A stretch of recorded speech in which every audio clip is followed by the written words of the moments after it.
In this lesson, we're going to look at how do I use x and y intercepts to graph equations and inequalities. So you already know how to graph in slope-intercept form, perfectly acceptable to always use.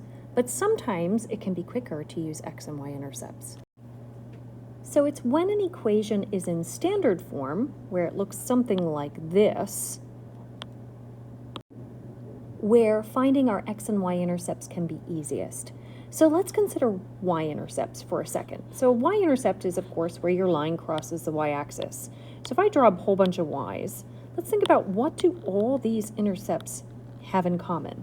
Meaning, what do their ordered pairs have in common? Hopefully you're thinking they would all have a 0 in each of these three in the x spot. And I don't know what y is. And that's the key. To find a y-intercept, you're going to let x equal 0. So let's think about x-intercepts for a moment. So in all x-intercepts, well, no matter where it crosses the x-axis, what's true about their ordered pairs? Hopefully you're thinking that the y is always 0. Okay, so to find an x-intercept, we're going to let y be 0. Okay, so I kind of think, let the opposite letter be 0. Y-intercept, let x, x-intercept, let y. Let's put this into practice. So on this one, 6x minus 2y equals 18, I'm going to find the x-intercept.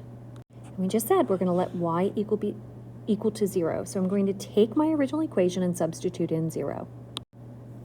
And that gives me just 6x equals 18. So what do? I divide by 6, and I get x is 3. So my x-intercept would be 3, 0. Now, sometimes I call this method just the cover-up method, meaning I take my hand and I cover up, if I'm finding the x-intercept, I cover up the y, because it's going to be 0, it just goes away, which can be a little easier. Divide both sides by 6, and x is 3. So I'm going to plot that on my axis. 3, 0 is right here. To find my y-intercept, I let x be 0. So I'm going to do 6 times 0 minus 2y equals 18. Or again, if I just cover this up because it's going to disappear, I get negative 2y equals 18. Divide by negative 2, and I get y equals negative 9. So my y-intercept would be the ordered pair 0, negative 9. So I'm going to graph that on my coordinate plane, and then if you take your ruler, you can extend your line. Do better than I did. I just kind of missed the ordered pair. Now, sometimes it can be a little less accurate because you're not counting out your slope, but you could always count your slope right now and see that this goes up a total of 9 points and right 3. So my slope is 9 over 3, or 3. So you could go up 3, right 1, up 3, right 1 to get more points. So let's just practice. You're going to let the opposite letter be 0 to find your intercepts. To get my x-intercept, I let y be 0, which would be 3x equals negative 24. Divide by 3, and my x would be negative 8. So negative 8, 0, make sure you put the 8 in the x spot, would be my x-intercept, which is right here on the coordinate plane. Let x be 0 for my y-intercept. So that would be 3 times 0, which would make it disappear, plus 4y equals negative 24. So I divide by 4, and I get y equals negative 6. So as an ordered pair, I would have 0, negative 6.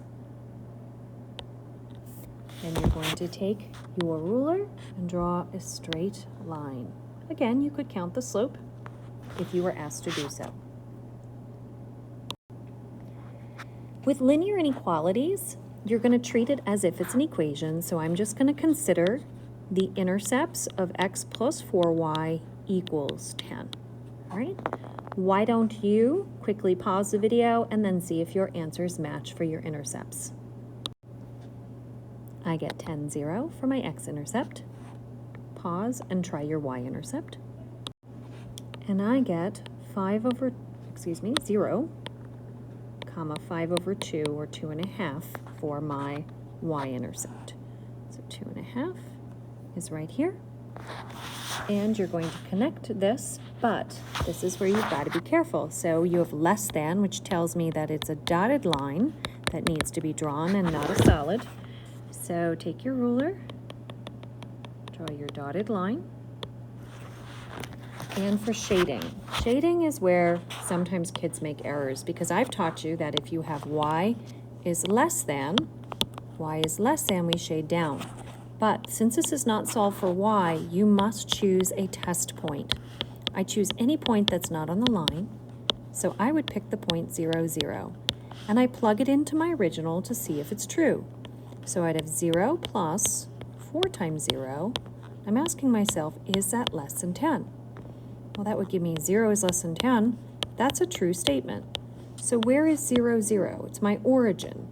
So where 0, 0 is, that's a solution, and that tells me I'm going to shade everything on the side of 0, 0. So this one does end up being below the line, but you can't tell that unless it's solved for y, which is why some kids would still prefer to solve for y. So if that's your method of choice, that is still okay, but be prepared that if you're asked to find the intercepts, you have to do so. One more where we solve for our intercepts. So again, we work off of the equation 12x minus 6y equals 18, and then just consider dotted or solid line and our shading.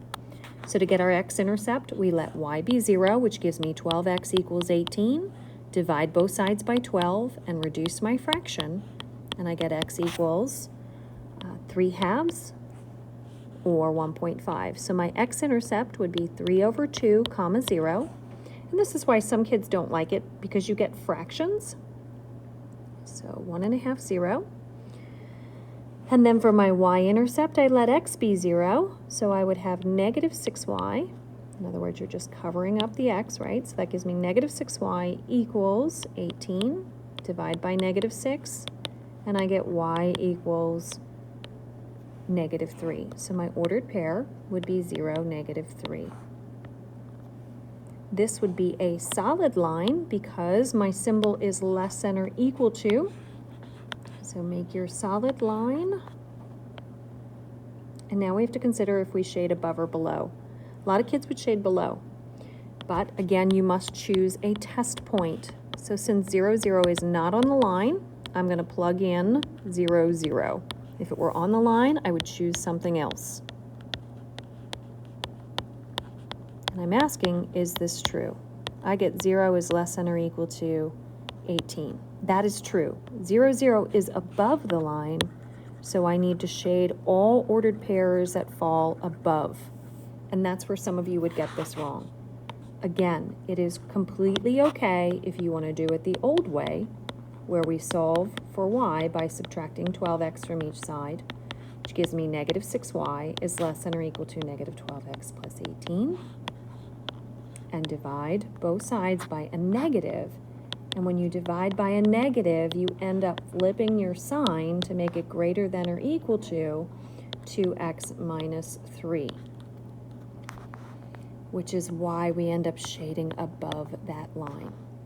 So again, you just have to be able to find your x and y intercepts. If you're choosing to do it this way with inequalities, you pick a test point.